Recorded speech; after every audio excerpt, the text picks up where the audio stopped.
이 시간은 룻기를 살펴보도록 하겠습니다. 룻기는 역사의 시대 구분 속에는 들어가지 않습니다. 왜냐하면 룻기는 사사들이 치리하던 때에 있었던 에피소드와 같은 말씀이기 때문입니다. 일반적으로 룻기를 볼 때 부모를 공경하면 복받게 된다는 효경사상을 고치하는 교훈집으로 여겨왔었습니다. 그래서 해마다 가정의 달인 5월달에 설교를 많이 듣게 됐습니다. 그러나 우리가 성경을 볼 때 가장 큰 전제가 있는데 그 전제는 성경은 예수 그리스도를 전한다는 것입니다. 그래서 룻기를 통해서도 예수 그리스도를 만나야 하는 것입니다. 룻기의 시작은 사사들이 치리하던 때로 시작되어 사사기와 연결되어 있습니다. 사사기의 마지막 말씀은 그때에는 이스라엘의 왕이 없으므로 사람마다 각각 자기의 소견에 오를 대로 행하였다라고 말합니다. 근데 룻기의 끝부분은 이새는 다윗을 낳았다고 하므로 한 왕을 준비하셔서 왕정시대로 전환하실 것을 보여줍니다. 그러므로 룻기는 사무엘서와 연결되어 구속사의 맥을 이어주는 중요한 역할을 해주고 있습니다. 따라서 룻기를 잘못 이해하면 구속사의 맥을 잡을 수 없게 되는 것입니다. 그러므로 룻기서의 구속사적 의미는 두 가지로 말할 수 있는데, 첫째는 이스라엘의 왕이 없던 그때 하나님은 왕을 준비하고 계셨음을 계시하고 있는 것입니다. 이 왕은 1차적으로는 다윗이었지만 궁극적으로는 다윗의 후손으로 오실 영원한 왕이 되실 예수 그리스도를 예표하는 것입니다. 이것이 룻기서의 핵심적인 주제입니다. 또 룻기서의 다른 하나의 주제는 기업 물을 자입니다. 4장 14절에서 여인들이 나오미에게 찬송할지어다 여호와께서 오늘날 내게 기업 물을 자가 없게 아니하셨다고 말합니다. 여기서 기업 물을 자는 어떤 사람이 하나님께 받은 기업을 잃게 되었을 때 그의 가장 가까운 친척이 돈을 대신 갚아주고 기업을 찾아서 원주인에게 돌려주는 제도입니다. 그래서 기업 물을 자의 사명이 무엇인가를 우리가 살펴보면, 첫째는 채무로 말미암아 종으로 팔렸던 그 채무를 대신 갚아주고 종으로 팔렸던 자를 자유케 해주는 일입니다.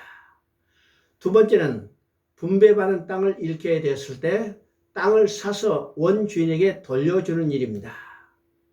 세 번째 사명은 어떤 사람이 자식이 없어 후사가 없이 죽었을 때 동생이 형과 결혼해서 아들을 낳아서 형의 후손을 이어주는 계대 결혼을 말합니다.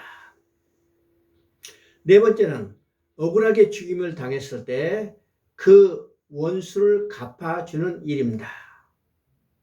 그런데 이 기업 물을 자 고엘이 되기 위해서는 첫째, 가장 가까운 친척이 합니다. 두 번째는 자원해야 해요.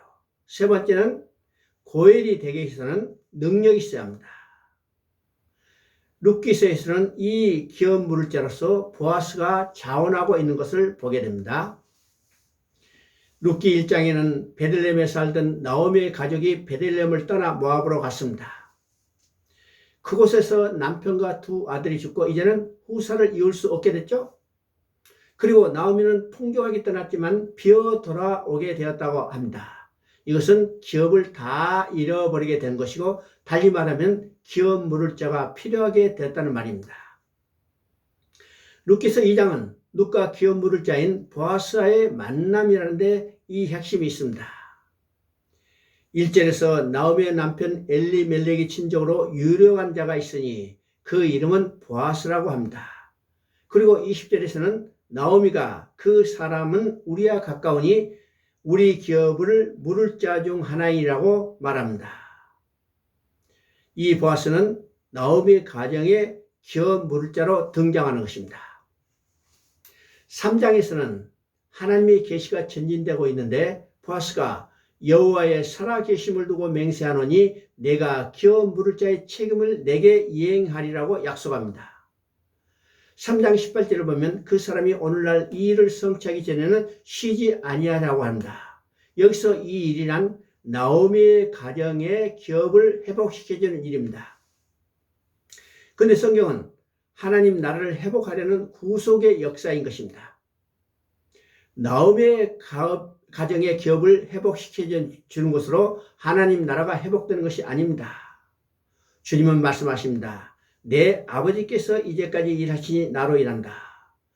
지금도 하나님은 이 하나님 나라 회복을 위해서 쉬지 아니하시고 구원의 역사를 이루어 가십니다. 4장에서는 보아스가 룻을 사서 그의 아내로 맞이하고 그 죽은 자의 기업을 세울 기업 물을 자가 됩니다. 그래서 14절에서는 여인들이 여호와께서 오늘 내게 기업 물을 자가 없게 하지 아니하셨다고 찬양합니다. 그러나 여인들은 보아스나 룻을 찬양하고 있는 것이 아닙니다. 여호와 하나님을 찬양하고 있는 것입니다. 룻기는 단순히 나오미라는 한 여인의 기업을 회복시켜 주는 것 이야기가 아닙니다. 인류의 시조가 잃어버렸던 기업을 회복시켜 주시기 위해서 우리의 기업 물을 자를 없게 아니하셨다는 계시입니다. 히브리서 2장에서는 주님은 우리의 가까운 친족이 되어 주시기 위해서 우리와 같은 육신을 입고 오셨습니다.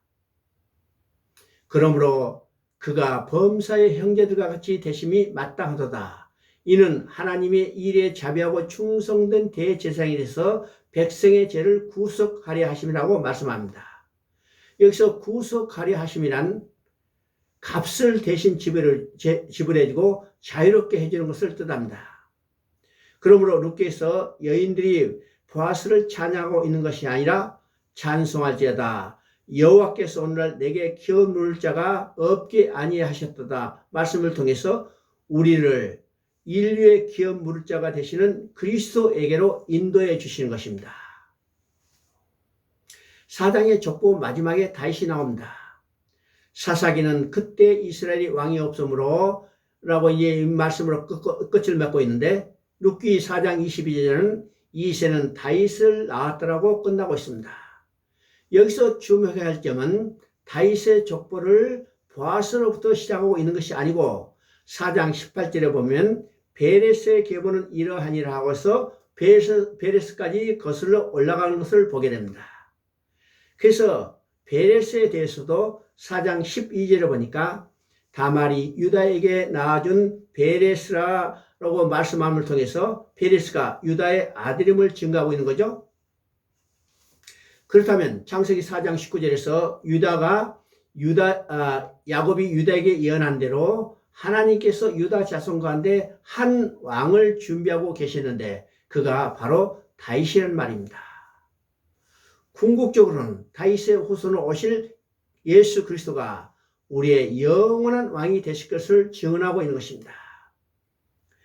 룻기를 통해서 말씀하고자 하는 것의 결론은 우리의 왕이요 우리의 기업 물을 자는 이새 줄기에서 한 싹이 나며 그 뿌리에서 한 가지가 결실할 것이라고 말씀하신 예수 그리스도라는 증거입니다. 우리에게 왕을 주시고 우리에게 기업 물을 자가 있게 하신 하나님을 찬양하십시다. 이것이 왕과 기업 물을 자를 예비하신 룻기입니다.